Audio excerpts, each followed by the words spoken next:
Takže priatelia, sú tu aj fašiangy, sú tu aj masky, všetko ako má byť, bude sprievod velikánsky.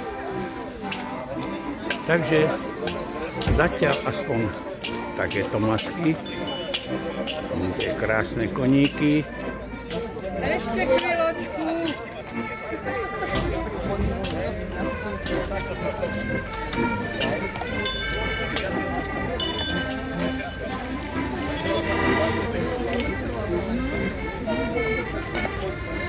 Ani nebudem hovoriť veľa, dôležité sú obrázky tejto chvíli.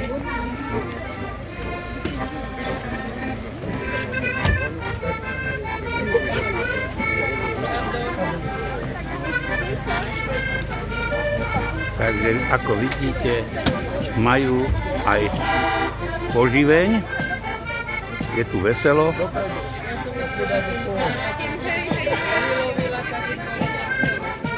Toto je krásny pohľad, keď kone budú viesť koňa.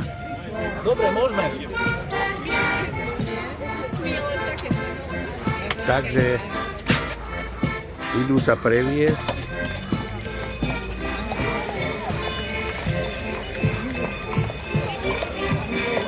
Vzadu idú za ním hasiči, keby začalo horeť. Dúfajme, že nezačne. No a o dobrú zábavu sa nám tu stará veľmi šikovný hudobník.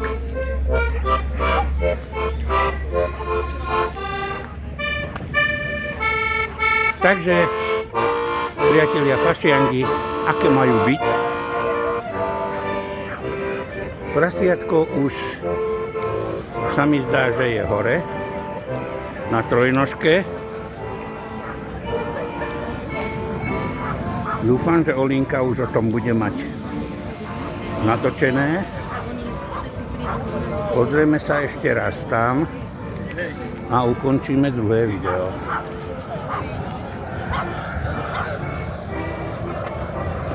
Je to tak, ako som povedal.